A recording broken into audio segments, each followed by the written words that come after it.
Obvious. I'll state the obvious. Disappointed. I think it's become clear. At least I hope it's become clear that I'm going to choose my words wisely, but I've been challenging our team that we are either one of two things, and I really only think there's two categories. We're either overrated or we're underperforming. What do you guys think it is? Underperforming, underperforming, underperforming. I was in that camp as well, and we're just not playing. At the end of the day, and we've lost 4 games by 1 possession, and then I thought our fight was pretty good. We don't guard with jelly, without jelly. We don't guard. We can't sit down and stay in front of the ball. And then it's obvious we really struggle to score without jelly. We've had 3 games. 37% were fortunate to win because we dominated the paint and second chance points against La Tech, and then 31, which was the lowest of my time here. In our last outing to lose by 1/10 of a second, and then tonight we shoot it at a blistering 36%, and some of those were layups at the end. Can't make a shot. We have nowhere to go on offense. And then just the body language, the energy. Great crowd. I really appreciate, I really appreciate people coming out and wanting to support this team. As a guy who's got a lot of sweat equity here, that hurts my soul. That's not good enough. It's not good enough for the standard. And I've got to figure out a way to get them better. Just how much does that the absence of Jelly really affect offensively, not just his scoring, but the ability to open up for other guys? You know what? Again, I'm not going to wear you guys out, but North Texas doesn't give you a lot of clean looks. We got 11 of them. We made 3. Worst shooting team I've ever been a part of, and I see it every day. Like we used to in practice, we would keep, and we have these shooting drills. Now, in fairness, some of those are, Javion and Trey are involved in them too, and they're typically 15-footers, 17-footers, not layups, which is where they shoot the ball. But we used to keep it on the scoreboard, and our goal was to be at 50%.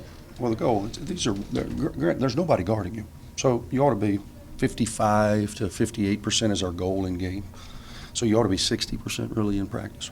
And I've stopped putting it on the scoreboard because it's so demoralizing. We can't get to 50%. And again, whose responsibility that is?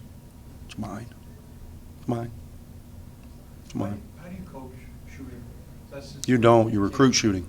I mean, you can obviously make tweaks and develop guys, but you've got to recruit guys that can know how to put the ball in the basket. And I thought we had a bunch of them. We see it every time I watch. There's graphics about this guy scored 1,000, that guy scored 1,000. I don't know. Maybe the levels are markedly different, but it's just not translating for us as I thought it would. I've got 2 or 3, 1,000-point scores that it's hard to. I'm not a good enough coach to draw up anything cleaner than what we're getting, and we're just not making them. And everybody that we play makes them. North Texas certainly made some tonight, and while we were kind of hanging around there, they made plays. When you look at you get 6 assists, how much of that was not sharing the ball, and how much of that was just not Inability, putting the ball in the basket? inability to score.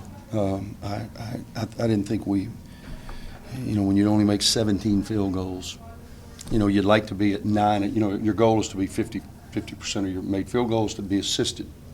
So that would be 9. we didn't make enough shots. 13 turnovers. I mean, we're just bad. We're just bad. I'm looking for, Trey has been our most consistent performer throughout. We had guys that were really playing well early that have just been complete no-shows, and then we've got some other guys that have not played to what I believe their potential is. I feel like a lot of your close games, KJ Buffin has kind of given you a spark. Today he kind of didn't have much on the score sheet going. How much does that hurt you if he can't give you a lift?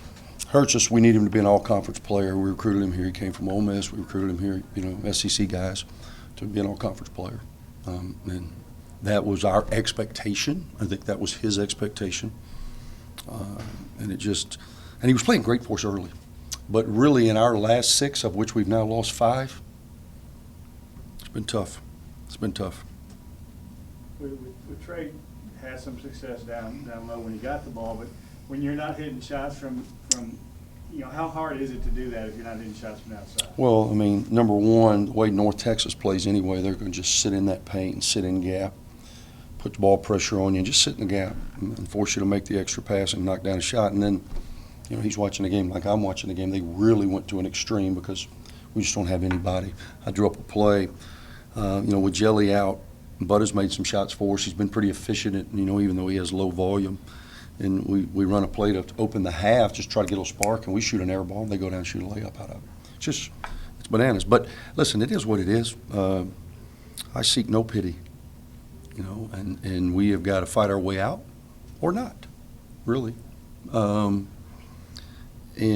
my hope is that we'll fight. Is there somebody in that locker room, a leader, that's kind of stepped up and vocally said, hey, we got a lot of time to change? You know, I've come to learn, man, talk is cheap. Faith without action is dead. You got to put some action behind it, man. Thank you.